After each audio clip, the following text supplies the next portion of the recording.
Santisteban, who's going to speak about effective treatment of self-harm in youth, what every mental health professional should know and do. So, thank you, Dan, for joining us. So, I have the pleasure now of introducing you to Dan Santisteban. Dan is an old friend of mine and who had a distinguished career as a professor at the University of Miami and retired relatively recently, and that's why he looks so tan and nice. He's now the director of the research and EBT implementation with the TIA International. Dan has published 50 scientific articles and book chapters on family therapy outcomes, family processes, cultural competency, adolescents, co-occurring disorders, and the blending of research and practice. He's the co-editor of the book Family Psychology, Science-Based Interventions. As you can see in his bio, he's received a large number of awards, including the 2020 Distinguished Career Award, Research Award from the American Psychological Association, Division 45. It's with great pleasure that I now leave you with Dan, who has been doing this extraordinarily important work on helping us understand and prevent suicide and self-harm in youth. Yeah. Thank you so much, and good morning. Not sure about the old friend. We didn't need that, but that's okay. I continue to be incredibly grateful for the work that Melissa Institute does year after year. A lot of the folks that are on this webinar are extraordinary contributors to this work, and it's just amazing that our kids and our families are able to benefit from all of this. So grateful I am. And thank you for the wonderful presentation that preceded me. I think the issue of strengths is where we need to go. And as you'll see, because I'm going to be talking about self-harm, it's easy to slip into the risk factors, right? And the pathologies, right? The diagnosable behaviors that are predicted. They are predicted. There's no doubt about that. But, it's so necessary to go behind the scene, right? To go behind the scene to look at the needs of the individual adolescent, to go behind the scenes on the family and what they're struggling with.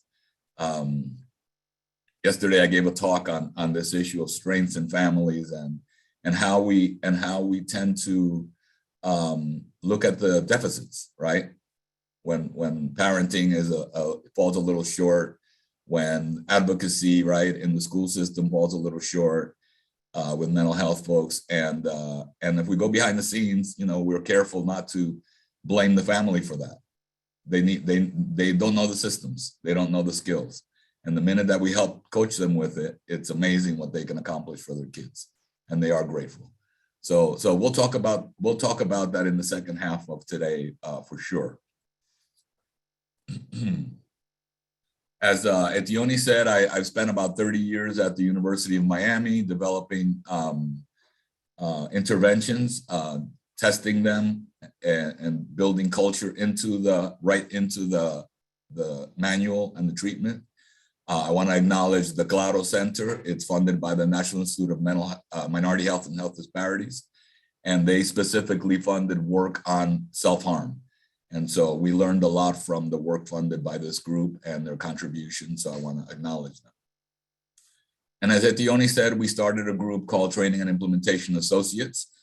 Our acronym is TIA, so it reminds us of our strengths in family, TIA meaning ant. And for our founders, we had very strong ants who gave us strength, right? Just like you were talking about earlier. So we wanted to make sure our acronym reminded us of our TIAs. This really was created to try to address some challenges, and it is that I've been working for a very long time with community mental health agencies, substance use treatment agencies, right, locally in Miami-Dade County, and I realized that having evidence-based treatments was not enough, right? The agencies were struggling with a number of organizational resources, kinds of issues that didn't allow them to sustain any kind of evidence-based treatment. So we were really formed to try to get through that, to break through that, to partner with agencies and figure out how to break through that. And the last part of the presentation is going to be a little bit about that. We've been funded by the National Institute of Mental Health now to try to help this dissemination, right, and this sustainability, because we all realize that it doesn't matter if we have a good treatment on the shelf, right? Even when we know the secret sauce, as Heather said, but part of the secret sauce is what can facilitate sustainability at the community agency level. So hopefully that comes through. The other thing I want to say is that I wasn't going to talk about engagement of family members, but that's one of my favorite topics, as Dr. Muir, who's on here, knows. And if I get questions about engagement of family members, I would love to talk about that as we talk about the family interventions, because it's something very important, right? How to bring in family members that are reluctant for very good reasons, right? For very good reasons, they're reluctant to come into treatment. Okay.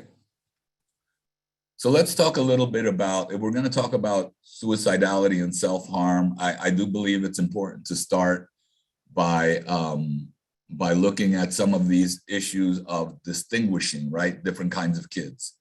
And what's happening in our programs, for example, is that we're getting a number of kids who are self-harming, who are cutting, but who don't have any intention, they're not contemplating death or loss of life or consciousness.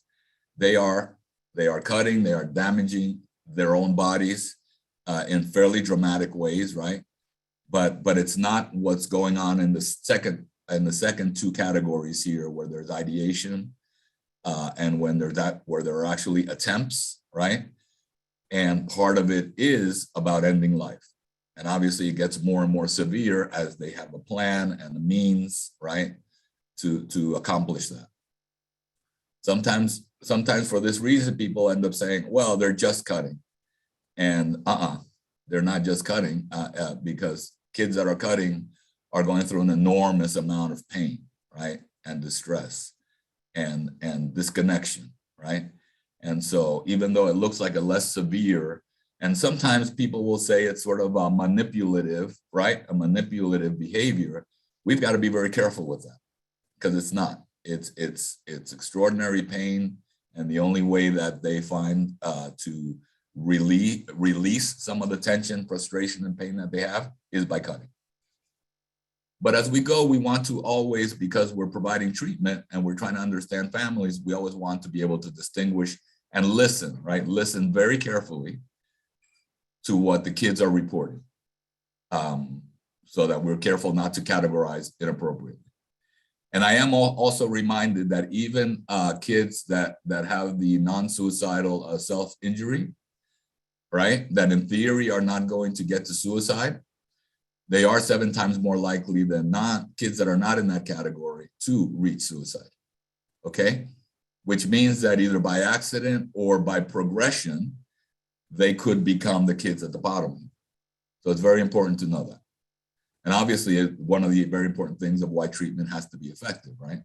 Because we need to stop that progression of the kids. So there's a poll here. Let's see if we could pull a poll up.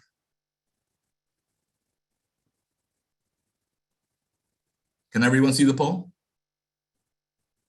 Beautiful.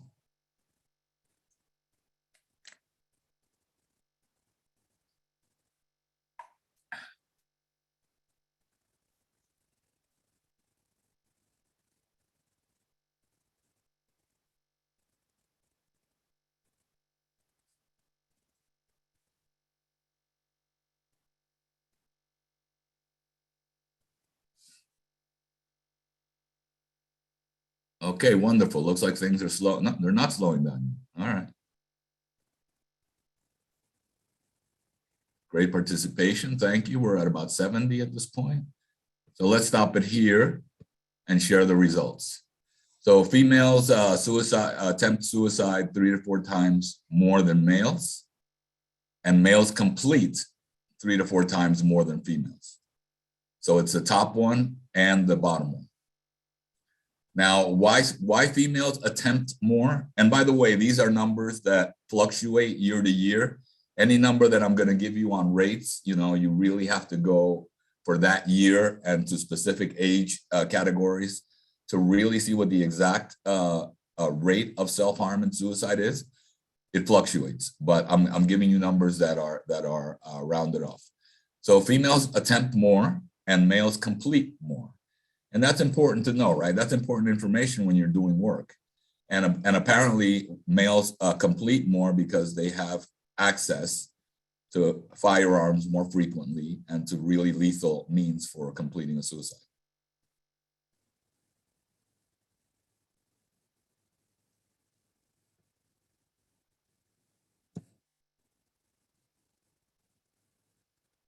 So this is just a little something again about the rates. Self-harm or NSSI are approximately 17% of youth and more common in females as well. Suicide ideation, quite common, almost 20%. When you look at the school system and you look at surveys that are going on, the rates are very high of suicide ideation, thoughts, right? As we said before, attempts more common in females, completion more common in males. See this other poll question.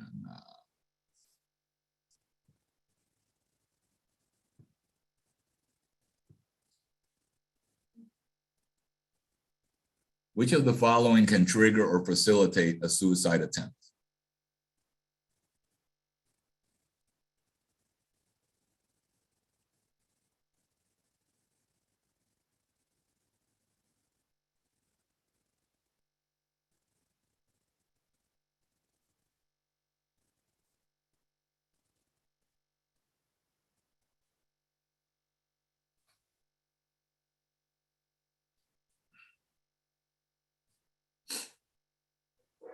Great, thank you. So let's see here. I can share this with you. So the highest one here is substance use, and this is absolutely correct. Substance use is a potentiator of self-harm. By the way, it's a potentiator of many types of violence, right? Not just to self, but to others as well. Some of the early work on domestic violence showed that on days that people that were doing diary cards, on days that they had substance use, they were more likely to commit a violent act with family members. And so it's a very important thing to keep in mind because it gives us an entry point for intervening, right? If we think that we can, help them modify this misuse of substances, we can make a dent in one of the contributing factors. Yeah? Glamorizing suicide is a very interesting one. And sometimes the data is mixed, but in general, yes, we have to be very careful with some of the shows that go on TV and talk about suicidality, obviously a very important topic to convey and to create awareness on. But sometimes if it's glamorized, if the person is shown to have power over others, to be able to have their way over others, it can actually trigger a number of things in the audience. So we have to be very careful about that kind of thing. Asking adolescents about suicide risk is typically not something that will trigger suicide. Obviously, with any type of trauma, if we bring it up and handle it incorrectly, yes, we can create a negative reaction. But I think it's important for us as providers not to be afraid to have this discussion with kids, right? It's one of the things that when I think back to my own training, I wish that I had been taught to do this better. I always feared as a provider to start this discussion with kids. I was going to sound silly. They were going to run away. They were going to be afraid I was going to immediately hospitalize them. So developing the skill, right? Developing the skill to have this conversation in a comfortable way that's non-judgmental and that's not putting a kid down, right? Because we don't want to convey unintentionally, well, this sick kid in front of me, right? The ability to have a conversation comfortably and respectfully and non-judgmentally is a really, really important piece of the work.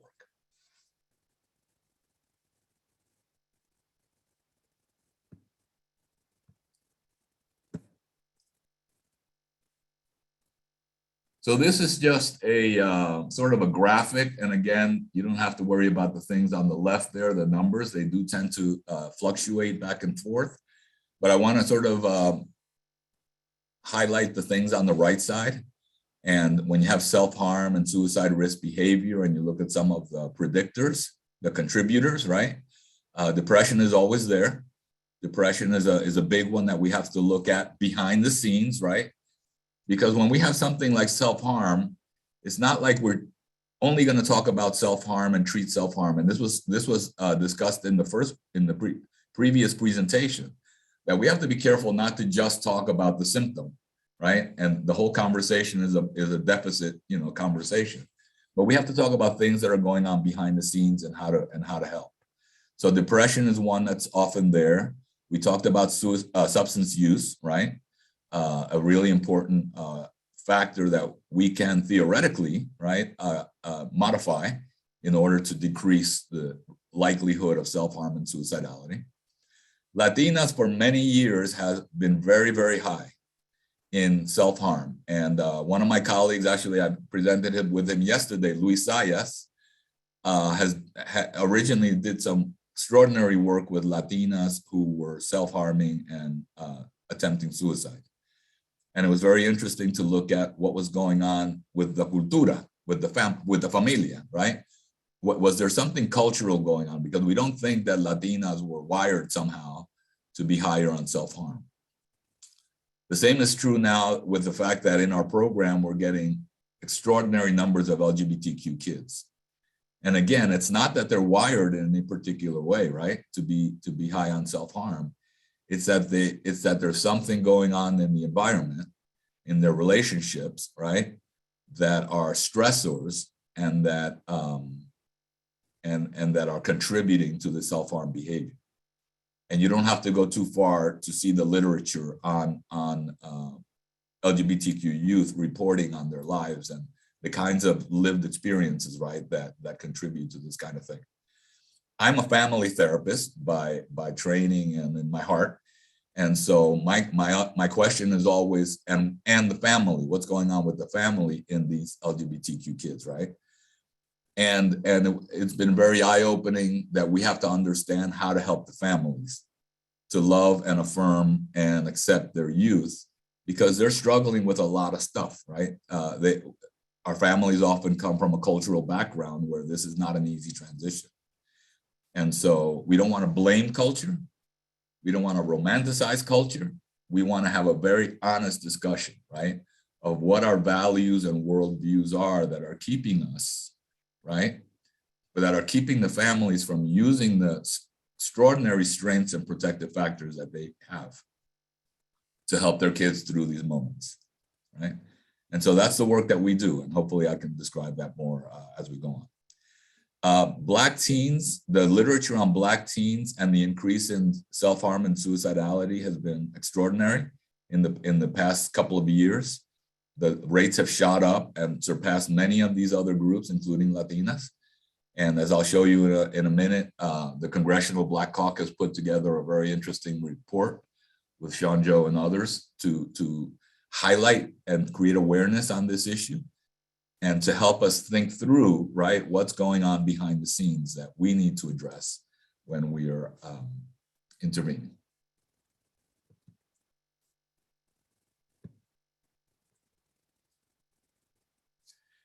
I don't want to go through too many of these, but these are just risk factors that have often been cited in this work, additional risk factors. One of our colleagues, Marcia Linehan, has done extraordinary work on borderline personality disorder. And that work started because of self-harm and the role of borderline personality disorder in self-harm. Emotion dysregulation, interpersonal ineffectiveness have all been things that she highlighted as really important. And as you'll see in a little while, we were so convinced this is important that we brought it into our treatment. Some of those skills interventions that she talks about. We talked about many of these already, but issues also that are contextual, like racism, like anti-immigrant rhetoric, right? Policies, acculturation, stress, all things that in the environment, right, are going to contribute to this issue. From my perspective, then, of course, the issue is then, how do we create resilience and in the youth and in the family, right? Because sometimes we can't modify all of these contextual forces, even though we should. We should be focused on that as much as we can. But in the counseling room, we have to work on the resilience of families and kids. And thinking about triggers separately is an important thing, because the triggers are almost always interpersonal. Like, no matter what the contributing factors are that have been chronic, right, and put kids on the edge of self-harming, typically there are like a trigger right before the event that will lead to the self-harm, and we need to understand that as well. Yeah. Again, Marsha Linehan's work with diary cards that allow kids to keep track of things that happen to them, relationship problems that emerge day to day, how they react emotionally, whether they self-harm, whether they turn to substance use. It's a very practical approach to helping kids disentangle, right, what's going on. Because typically they'll just be able to report that they self-harmed, and everything else before is a blur. And so this allows them to stop and think through these issues. We actually have built into our new program a electronic diary card, so that kids could pull it up on their phone at any time and report it. And that goes back to the therapist so that it can be used in the intervention. See how I'm doing on time. Okay. So contextual factors, in addition to individual factors. And I talked already about the work of Luis Zayas, right? I talked about the work from the Congressional Black Caucus for Black Youth. These are the citations at the bottom there. A very, very important way of understanding, right? Why this is, these rates are increasing in these kids. So I have always been interested in the work on culture. My work initiated with Latinos, right? But we have worked with lots of other groups. In fact, more recently, we're working with a group in Miami-Dade County providing intervention for Haitian youth and families who are involved with the court system. And this particular graphic is one that really helps me, because it's something that is found in the research year after year, right? And basically this is showing that over time, for immigrants, right, over time, acculturation increases. Anything going up is increasing. For youth, much faster than for parents, okay? And what happens is that kids and parents typically have intergenerational differences, right? Even if you're both born in the same place, you know, just because I'm older, my kids are always going to think I'm ancient, right? But now if we also happen to share different cultural values, well, that multiplies the whole experience, right? So as that discrepancy increases, family conflict increases. Now, this gives us both a way of understanding the role of culture in some of these problem behaviors and self-harm, but more important for me, it gives me a place to start working, yeah? Because the family is and should be and can be one of the protective contexts of the kids. And when things are not working, we need to understand why. I'm not typically one to give up on parents very quickly. And you know, parents sometimes are showing a lot of issues themselves. And it's always a decision point, right, on whether to work with the adolescent alone. And sometimes it's very important, right? But it's also important to work on the context as much as we can, so we're not sending the kids back, right, to the context that's creating so many issues. And it doesn't mean that we can solve every family context problem, but sometimes if we can just make some changes, right, and reduction of violence and reduction of substance use in the family context, we can make a big difference. And around culture, we have an extraordinary opportunity to have this discussion. So as I was trying to convey to the audience yesterday, we need to practice what this discussion looks like, right? Because the parents become very defensive. They say, my kid is rejecting my culture. They hate our culture. They just want to become American, right? American. And they reject everything that we believe in, and it's horrible. And the kids are, you know, on the other side of the argument, right? And so culture doesn't become a protective factor anymore. It becomes the swords, right, that they fight with. And so how we turn that around, right, and talk about how it's natural, it's normative, right, for kids to begin to change their values and beliefs as they spend time in a new culture, that it's normative, that they're not to blame for that, right? And that we can have a discussion about how to mix the cultural pieces so that they are, again, protective and not risk, right? That's a beautiful discussion. And I have some great videos of some of those conversations going on. And as the family, the parents and the youth become a little more bicultural, their relationship changes dramatically, right? And again, that's always a cool thing when issues of culture become protective again. I had the honor of working with a great colleague, Richard Cervantes, who created a Hispanic stress inventory that looks at some of these issues and documents, right, these issues as reported by kids and parents. And we were able to show that the graphic that I just showed you, this discrepancy in acculturation between parents and youth, were related to suicidal thoughts in boys and were related to self-harm behaviors in girls. And then there were other things, right? Substance use in the family, et cetera. But it was one of those first attempts that we had, excuse me, one of those first attempts that we had to actually document how these issues of breakdown in the family because of culture can contribute to some of these issues. Our next step, hopefully, is that we can show that if we can modify this, right, if we can break through this stress and conflict, that it will have a long-term impact on the well-being of the kids and families. I want to tell you one of the most concrete outcomes that we ever have is that we've had families where the kids and the parents have had such conflict that the kids refuse to speak Spanish, and they begin to lose the language, and the parents haven't learned to speak English, and they exist in the home unable to communicate, right? And of course, when they come to us and we say, okay, let's work on communication, that's like, okay, how do you do that? You know, they don't share a language. And it takes extraordinary work with the kids and the families for the kids to feel that they trust the parents again, that they're not angry at the parents. And all of a sudden they are willing to speak Spanish again, even though they're vulnerable when they do that because they sound funny, right? And sometimes the parents laugh at them when they speak Spanish.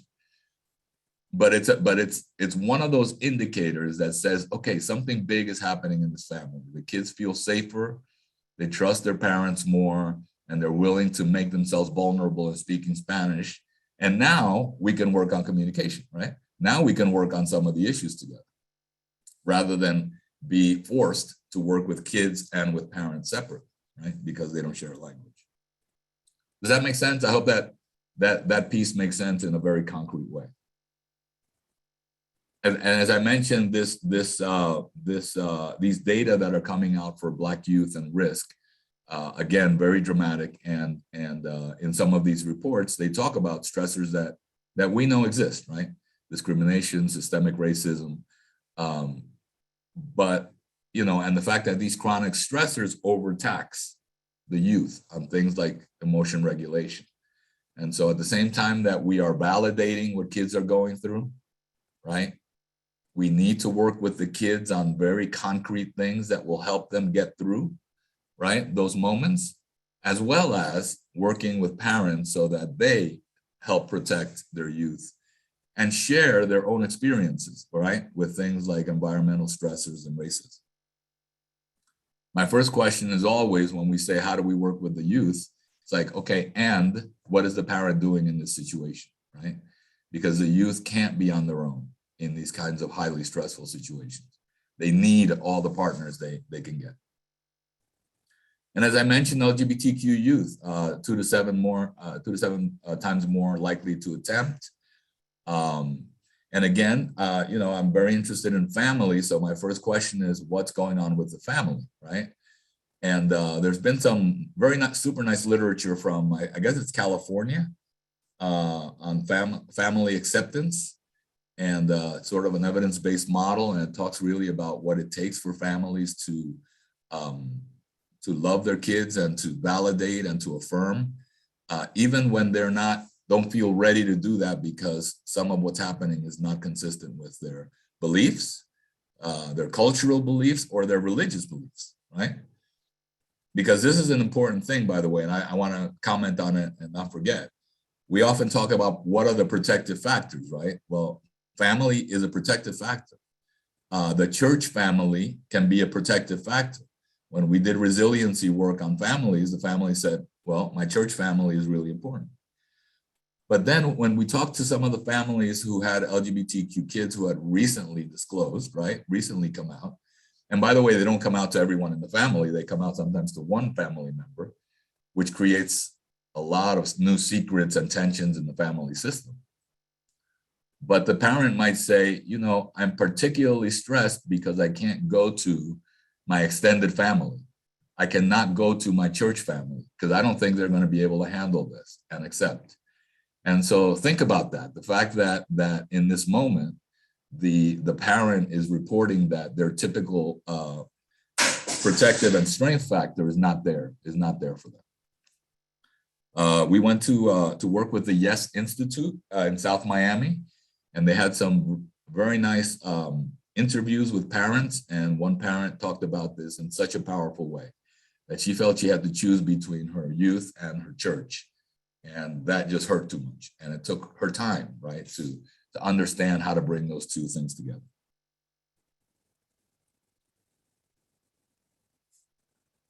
Let's do one more poll here.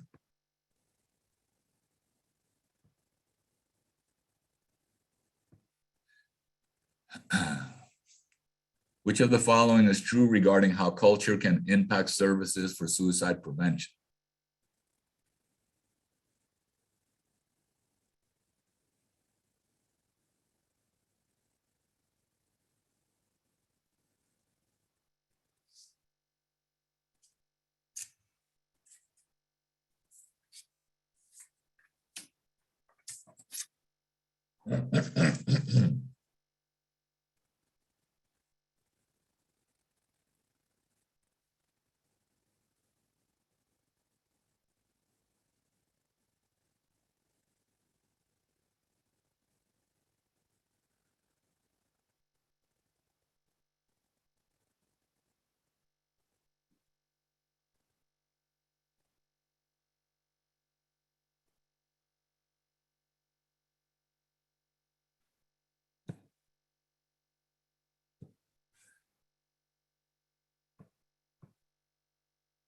All right, so apparently you all got me. So luckily, Elise helped me to make this all that apply. And all of these can be stressors, right? Parents of color feel more stigma related to self-harm. Stigma related to self-harm is one of the most painful things for us as providers to look at because parents are desperate, absolutely desperate to get help for their kids.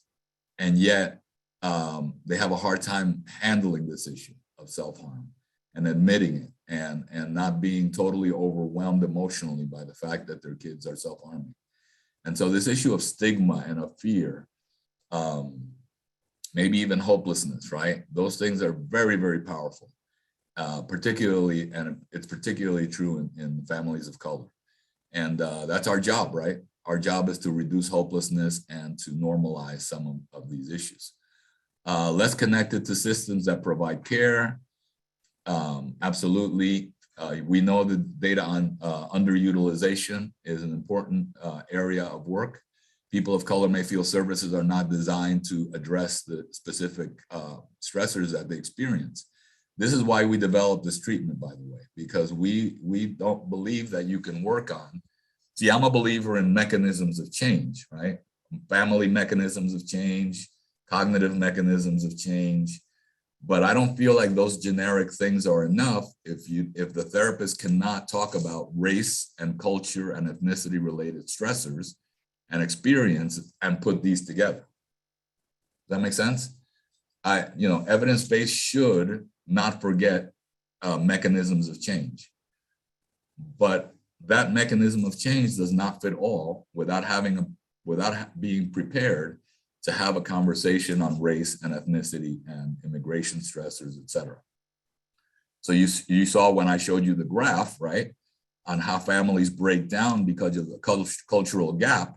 Well, I'm working on family mechanisms of change there, right? We're working on communication, and we're working on fixing ruptured relationships.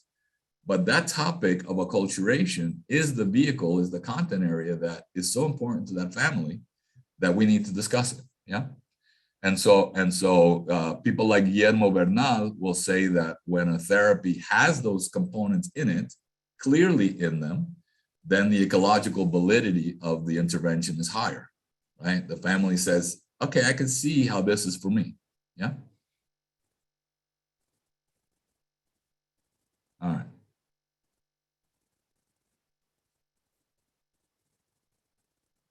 Let's get out of this. So let's talk some about the interventions. And yeah, I think I'm okay on time. And, you know, obviously we have a number of, actually, you know what? I'm going to look at the chat a second, if you don't mind, just to see if there's anything we should. At least, is there anything that comes to mind as anything that we should? Yes, this difference in acculturation process is huge. Oops. By the way, the definition of a family is an important one. You know, we can't have a strict definition of family. And the main question typically is, who do kids feel are family, right? Who do kids feel are there for them, caring about their well-being, caring about their nurturance, right? Looking out for them. And they're often kin, and they're often extended family, and they could be totally outside of the family.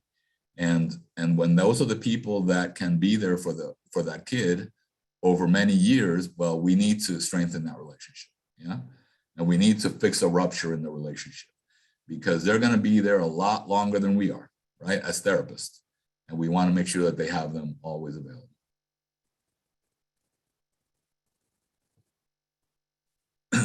Okay, so obviously we have universal prevention programs, selective prevention programs, indicated, and to be honest, the work that I do tends to be much more in the indicated prevention. That is, kids that already have a good amount of behavioral issues that are directly connected, right, to self-harm or already self-harming. And so these are the kinds of things that we work on: depression, emotion dysregulation and impulsivity, substance use, and other co-occurring disorders. Some of the other interventions that work on these kinds of things are dialectic behavior therapy. And if you're interested at all in suicide and suicide risk and dynamics between an individual with suicidality and the therapist, I don't think that there's any better book than Marsha Linehan's dialectic behavior therapy book, because she just goes into the discussion with such depth and clinical intuitiveness, right, and richness, that it really helps you understand things like, right, is a therapist reinforcing self-harm behavior, right, by giving lots of attention to the client right after the self-harm behavior. That makes sense? And she'll talk thoroughly about this, that if the therapist jumps up and gives the attention to the client that they have not had, and that only comes after a suicide attempt, then the therapist is inadvertently reinforcing that behavior. So she'll talk in depth into how you decide whether there's medical intervention necessary after the attempt, that the behavioral therapist focus specifically on that issue of getting them the help, but to always be aware, right, not to give reinforcement. And obviously it means that when there is non-self-harm behavior available or prominent, that's the moment when the therapist should be taking care of the needs of the client, yeah? So anyway, I think that that's one of the most extraordinary books on this issue, because it's a very sensitive, very powerful sort of relationship that the therapist has. one of the things that's talked about a lot is a safety plan, carrying out a safety plan. So I wanted to make sure I had it here. A safety plan is not, right, make a pact with me that you're not going to hurt yourself, right? Because that's about what not to do. And what is important to do is what we are going to do actively, right? Make the environment safe, eliminating medications, firearms, being able to become better at identifying early warning signs, right? Developing coping strategies. And the coping strategies, again, we have to be careful as therapists that we do not have our favorite coping strategies, that we then say, well, this is what you have to do. This is what works best. I'm an evidence-based therapist. I know what works best. Well, that doesn't work at all, because the kids have to integrate what they feel comfortable with and what they think works for them. And sometimes it is meditation. Sometimes it is taking a cold shower, right? Because there's something about it. It's often around sensations, but or music or walks. But the important thing here is that the work, you have to facilitate the kids really choosing something that they will actually use. Yeah. Identifying people who can be accessed when things get difficult. And really, it's important to have more than one, because what happens, suicidality is a very scary thing, right? If our friends were talking to us about it, think about how you feel, right? The responsibility and the fear and, just hopelessness that you might feel. And if we're exposed to that on a constant basis, well, we can burn out as well, right? So it's very important that the kids have more than one individual that they can go to. So that, because if there's only one individual that they go to and that relationship breaks down, then that becomes a trigger for even more self. Hope that makes sense. Okay, so, I'm a systemic family therapist. I really believe in this issue of, rather than look at a youth and look at some of these behavior problems, right, that you can look within the family. And maybe there's other stuff going on, right? Hopelessness in relation to family conflict, violence. The kid is not just a bystander, right? They're often going to have to figure out, do I have to support one of these two parents, right? Do I have to step in because I'm afraid that something might happen? So we really, really have to understand the family context. And the only way we can do that, we can hear the kids' stories, but the only way we can really do that is by bringing in family members and hearing their description of what happens in the family.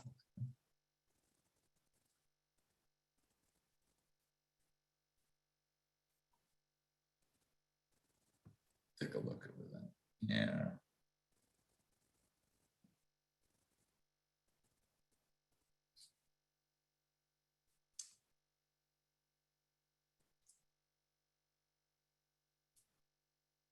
So Marcia Linehan, there was a question, Marcia Linehan, dialectic behavior therapy.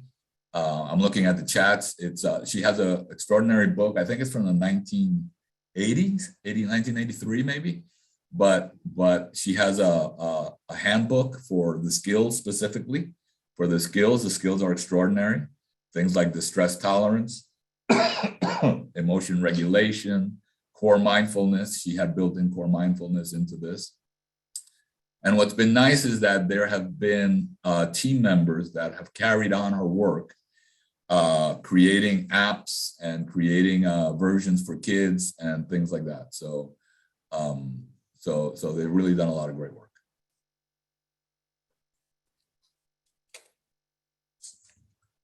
Essential that families are respected and allowed to define family and not let the therapist define family. Absolutely. All right. So this is the intervention that after all these years we came up with, and I'm still apologizing for the long name, culturally informed and flexible family therapy for family treatment for adolescents. We believe it has to be culturally informed. We believe that, it's not okay for you to open up an evidence-based manual and that says that it's for Black youth or for Latinos, and that you open it and it's just mechanisms of change and no talk about what, the lived experience is and how that interacts with the mechanisms of change, right? So we felt strongly that that had to be right in there at the front. And we also decided that this manual had to be flexible because even, right, again, my work with Latinos, there have been therapies that have been adapted for Latinos. So there's Latino language put in there and things like that and metaphors. But the fact is that there is no one size fits all Latino adapted manual for Latinos, right? because one Latino is different from another Latino, and you can't make assumptions about acculturation and things like that. So there always has to be a mechanism for tailoring, for shared decision making with the families, so that we pick the things that are just right for them. So these are just 3 articles that have shared data on efficacy. The 2011 one was on substance use. The 2013 article, the more theoretical. And the 2017 article was actually an integration of technology for delivering intervention. It was a hybrid individual and technology intervention. And it was pre-COVID. So we were actually, when COVID came around, we were sort of a step ahead and we're able to continue to develop some services. I'm going to go right to this because we have decided that you can't just do family therapy. We have to do individual work because the kids are growing, adolescent developmental stage is complex. They're figuring out new challenges and how to work through them. And we have to do work with the adolescent as well. And then our psychoeducational modules are the way that we tailor our treatment. So for example, the individual work, we think motivation enhancement is a very, very powerful intervention. You can't start making changes with people unless they have decided that they want to make changes. And we have to respect the stage at which they find themselves, right? I talked about emotion regulation, individual resiliency. So that's some of the things that we work on at the individual therapy sessions. The modules exist around a number of different topics, and they are selected only if they are relevant to the needs and experiences of the family. So if acculturation is a big deal, then we'll for that family, we will bring the acculturation module in, which has a content on how to normalize the experience, what tends to happen to many families, not just this one. And it tends to create a readiness and a reduction of blame so that when you get back into family therapy, the family is much more open to discussing what's happened in their family. The arrows are here and the wheels are here because we believe strongly that these are not independent components. They really feed on each other.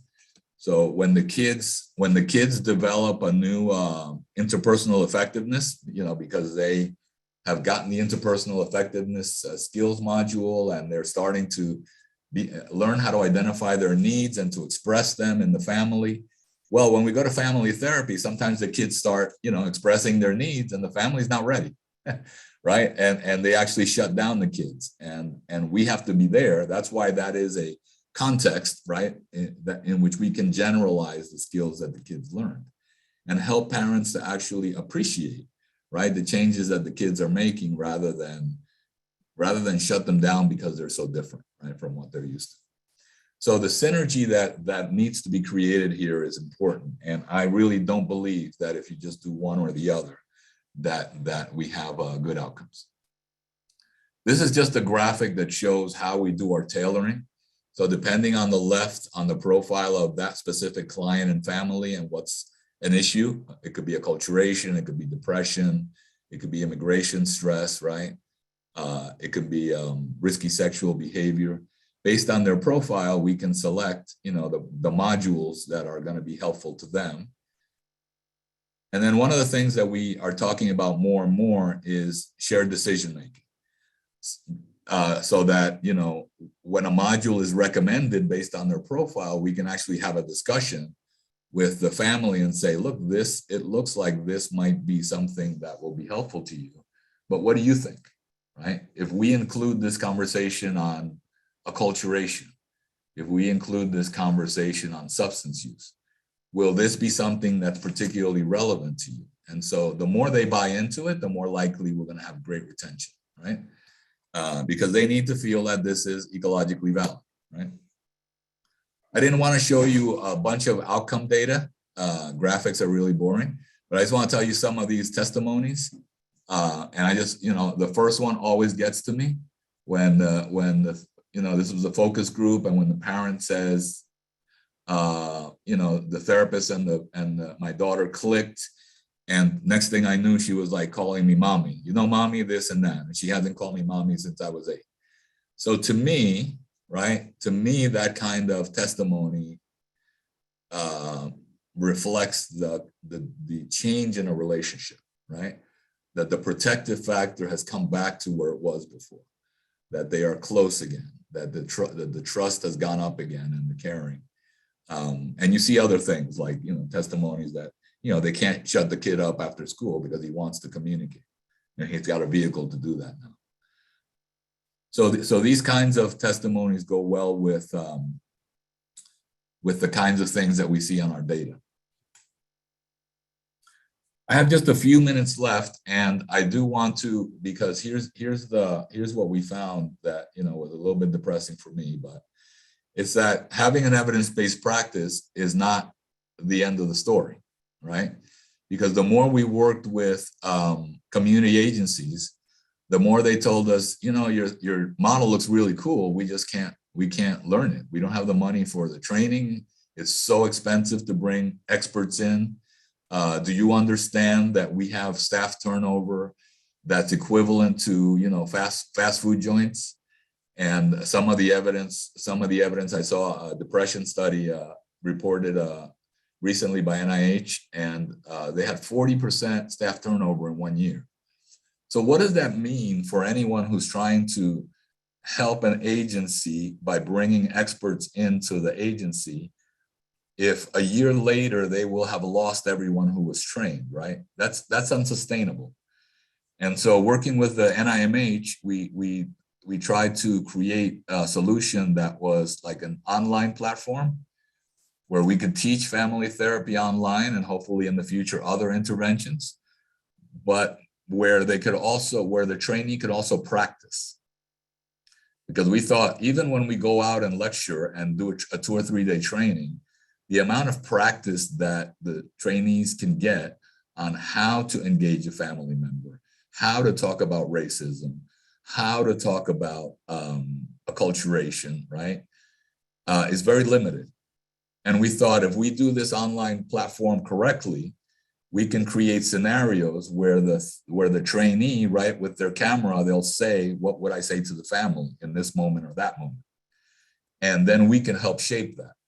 So we thought it's not only cheaper for a community agency, it's not only faster because when they have a new staff member, they can be trained in 2 weeks without bringing an expert out, but they also get to practice a number of things that are typically very difficult to practice and get our expert feedback, right, on how to shape that.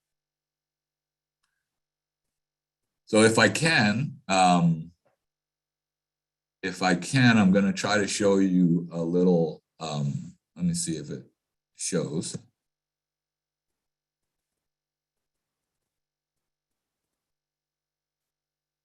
Can you tell me if you can see something different on the screen now? You see a family in front of you? No, we don't. No. All right, let's try this.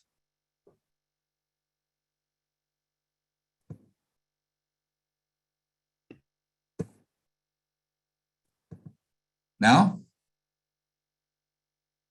Now, yes? Yes. Okay, beautiful.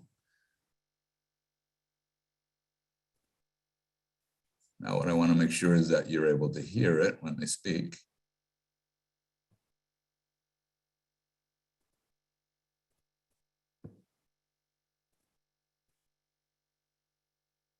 Tell me if you can hear it when I start it.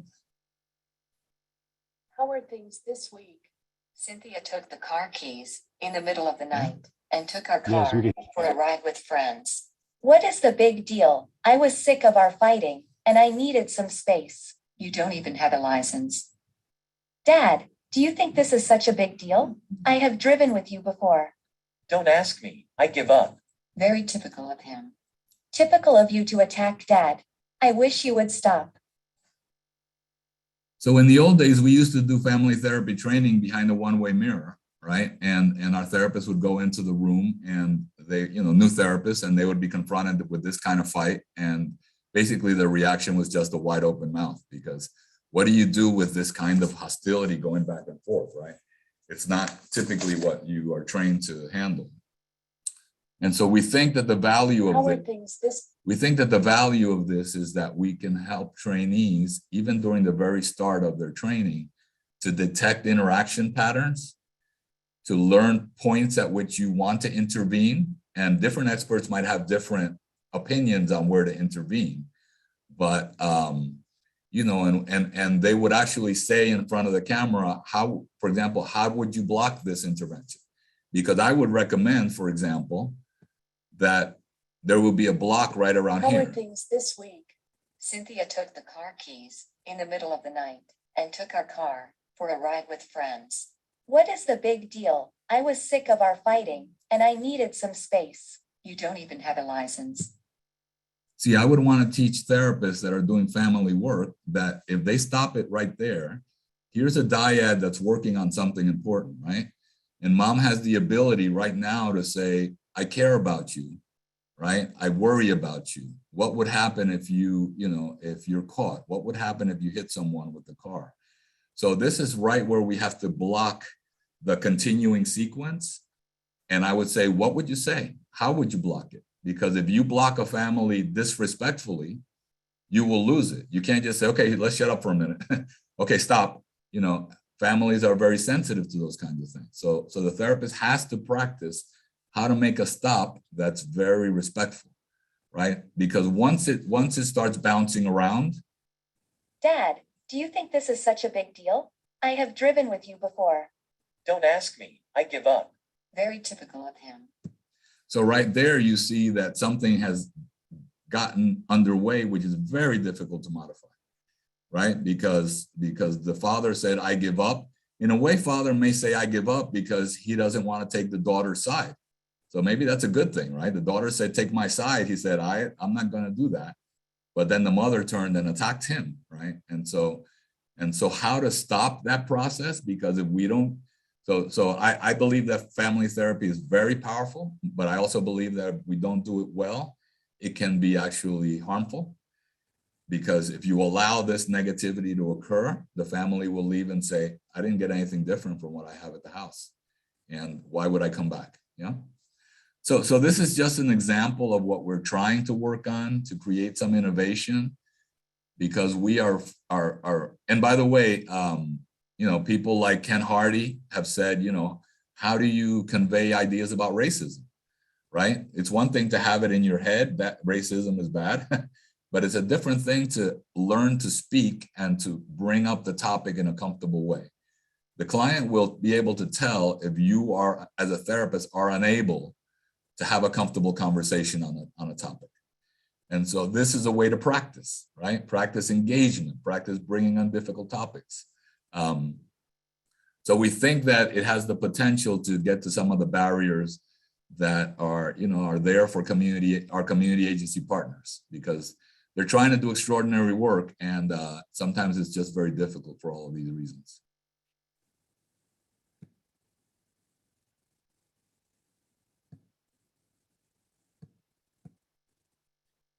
I think I was here. These are just some acknowledgements. National Institute of Minority Health and Health Disparities. I really, really want to thank you all for the extraordinary work that you do. I don't know how kids and families would have gotten through with all of your extraordinary work during the past few years, where families that we work with were hit so hard. And we very much appreciate you. And I think that's it. Feel free to contact me anytime. Thank you, Dan, for this wonderful presentation, and as you know, we had talked about this, the suicide and self-harming behavior must be one of the most terrifying things that parents go through and in trying to help their kids. So my question to you is, in addition to the technology to assist professionals to deal with this, are there resources in place that allow parents to respond in real time to their concerns about self-harming behavior? Self-harming behavior cannot wait to be responded to. Yeah. You know, it's something people need to respond right now. And my experience with this is that the systems are woefully unprepared to deal with it. And so it takes multiple degrees and connections around the country to get services. Yeah. And so what do you recommend? Or what do you know about this? So first, let me say, I absolutely agree with you that our treatment context is woefully unprepared, right? That is something that I'm trying to make an impact with in this way, that people can get more easily trained, right, on these topics. But the reality is that many of the agencies are so strapped for resources, right? I will put a plug in for a group that I am extraordinarily grateful to, which is the Children's Trust. We work with them a good amount, and they do extraordinary work on youth and family programs. And really the quality of the work that they do is very good. I am encouraged by the number of counselors that are being hired in the school system. They've actually contacted us and may partner with us on this kind of online training of therapists and counselors. So you know, I think there is a realization that we need to do something different. Yeah. So those things are real, I think. Now for parents themselves, you know, there's a lot of great sites like for suicide prevention groups. The NIMH has lots of material, right, for youth and for parents on suicide prevention. So you will see a lot of groups and websites, and I'm sure some of our listeners have also great recommendations for material, right, that they can on how to start a conversation. Because again, just a parent that realizes that the cutting is going on, you know, the things that we see are painful. You know, parents like requiring that the kids strip down because they need to see how much cutting is going on, and it's humiliating to kids, right? But you can understand parents are desperate, right? They you know, they want to do something, and that's what happens, right, when things get out of control. Things escalate. So just how to stop that, what the risks of taking that approach is, how to start a conversation in a more non-judgmental, less attacking way. There are materials out there, I think, on some of these websites that will tell parents how to start a conversation. Yeah. Thank you very much. Let me see. Do you have some comments there in the chat? 100 steps before self-harming occurs. We sequence the steps and begin creating coping skills and alternative behaviors if the next time occurs. Interesting.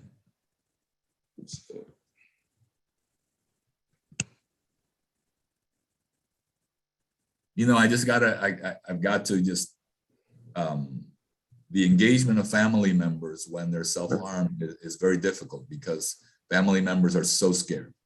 They're so terrified, right? They rather just look the other way, not because they don't care.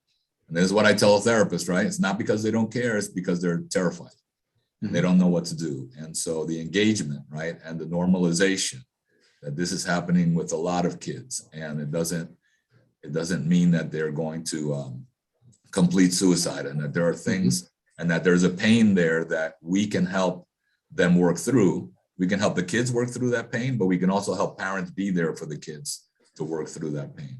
And basically that's the message that we have to give.